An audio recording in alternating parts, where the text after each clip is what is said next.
Dana lahir dan besar di Georgia. Pernikahan pertamanya berakhir karena kasus perselingkuhan, dan inilah yang membuat Dana takut membuka hatinya lagi. Tetapi saat dia berjumpa dengan John, yang adalah seorang tentara yang bertugas di Irak, mereka langsung cocok dan bahkan berencana segera menikah. Dana digambarkan sebagai pribadi yang menyenangkan dan baik hati. Pada Juli 2012, Dana mulai sering sakit kepala dan pusing. Pada November, dia didiagnosa menderita hidrosefalus dan harus menjalani operasi otak. Dana mengambil cuti panjang dari pekerjaannya. John pun harus merawatnya dan harus melakukan 2 pekerjaan untuk membantu membiayai tagihan medis. Pekerjaan sampingan John adalah di toko suku cadang mobil, dan di sanalah John berjumpa dengan Nicole yang berusia 34 tahun. Nicole adalah seorang istri dari pria militer bernama Naje, tetapi pernikahan mereka berantakan. Dana mengetahui tentang perselingkuhan John dan memberinya ultimatum putus hubungan dari Nicole atau dia akan memberitahukan perselingkuhannya kepada komandan. John sepakat untuk memperbaiki pernikahannya dan mengakhiri hubungan dengan Nicole. Nicole mengamuk. Dia menyalahkan Dana atas perpisahannya dengan John. Nicole sering mengirimi Dana ancaman lewat SMS dan lewat di depan rumah Dana beberapa kali sehari. Dana sangat ketakutan dan dia menyampaikan hal ini kepada teman-temannya sekitar sebulan sebelum kematiannya. Pada 26 Juli 2013, Dana menelpon ibunya, Sarah, dan mengatakan saat itu dia sendirian di rumah karena John sedang berada di New York untuk mengunjungi keluarganya. Esok harinya, 27 Juli, Sarah tidak berhasil menghubungi Dana. Sarah minta tolong tetangga Dana supaya mengecek rumah. Saat tetangga masuk, rumah Dana benar-benar berantakan, barang-barang berserakan kemana-mana. Polisi segera dihubungi dan mendatangi TKP. Dana ditemukan telanjang di lantai dekat sisi tempat tidurnya. Darah menggenang di tempat kejadian. Tampak dia diserang dengan brutal. Dana mengalami luka saat membela diri dan kusen pintu tampak ditendang. Polisi juga menemukan beberapa hal aneh lainnya di tubuh Dana. Secarik sarung tangan lateks biru ditemukan di punggungnya, dan di telapak tangan Dana ada sekitar 6 helai rambut pirang. Semuanya dikumpulkan untuk kemudian diuji. Secara alami dalam kasus seperti ini, pasangan dianggap sebagai incaran polisi, dan seiring berjalannya penyelidikan, asumsi tersebut ternyata terbukti kebenarannya. Polisi harus menyampaikan berita tersebut kepada Sarah dan juga John, yang mengatakan kepada polisi dia akan segera pulang. Polisi mengetahui masalah kesulitan keuangan Dana dan John.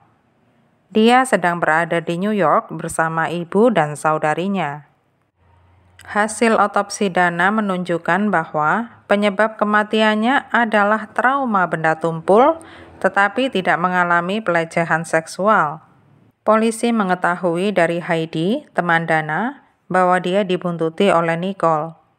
Heidi memberitahukan bahwa John membawa Nicole ke rumahnya saat Dana menghadiri pemakaman neneknya. Dana pun menemukan barang-barang di lemari es yang bukan miliknya, dan barulah dia mengetahui perselingkuhan John. Dana merasa curiga selama beberapa waktu, tetapi menyimpannya demi menyelamatkan pernikahannya. Awalnya, John dan Nicole hanya berteman, tetapi kemudian mereka sudah berani berciuman di kantor dan saat makan siang pergi ke hotel berdua. John mengatakan ingin meninggalkan Dana demi bersatu dengan Nicole. John akhirnya terpaksa putus dengan Nicole sekitar sebulan sebelum pembunuhan Dana terjadi. Polisi pun mendatangi Nicole yang memang membenarkan kabar perselingkuhannya dengan John. Nicole juga mengatakan bekerja dengan Greg selama waktu pembunuhan itu. Nicole ditanya tentang rambut pirang yang ditemukan di tangan Dana. Nicole bilang itu bukan rambutnya dan dia bersedia memberikan sampel rambutnya kepada polisi. Pada 29 Juli 2013, John kembali dari New York dan langsung bertemu dengan polisi. John membantah terlibat. Polisi merasa aneh karena John tidak menunjukkan emosi apa-apa dan bertanya kepadanya siapa yang ingin menyakiti Dana. John hanya menjawab tidak tahu. Polisi bertanya apakah Dana takut kepada Nicole. Dia menjawab tidak. Saat interogasi berlangsung, penyelidik lain memberikan ponsel lama John yang didapat polisi dari teman John. Di dalamnya berisi email dan SMS antara John dan Nicole yang isinya merencanakan pembunuhan Dana. John dan Nicole menyangkal dan menganggapnya hanya sekedar omong kosong. John dan Nicole ditangkap dan didakwa dengan tuduhan konspirasi pembunuhan dan pembunuhan tingkat pertama. Ternyata ini bukan akhir kasusnya. Hasil lab keluar. Tidak ada sidik jari di sarung tangan lateks dan rambut di tangan Dana adalah rambutnya sendiri. Polisi yakin Nicole dibantu pelaku lain karena John sedang di New York saat Dana terbunuh. Dia dibantu orang yang sama sekali tidak terduga oleh polisi, yaitu suaminya, Nace. Kira-kira 2 bulan setelah kematian Dana, seorang saksi muncul. Dia mengatakan Nace dan Greg akan diberi $20.000 untuk membantu Nicole dan John menghabisi Dana. Nace mengakui keterlibatannya. John menyuruh ketiganya memakai sarung tangan dan memberitahu cara masuk ke rumahnya pada 26 Juli.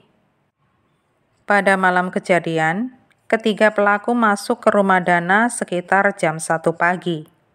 Greg membuka pintu gerbang dengan menggunakan kartu kredit dan ketiganya pun berhasil masuk.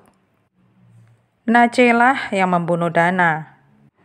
Sementara Greg dan Nicole bertugas melakukan perampokan di rumah itu.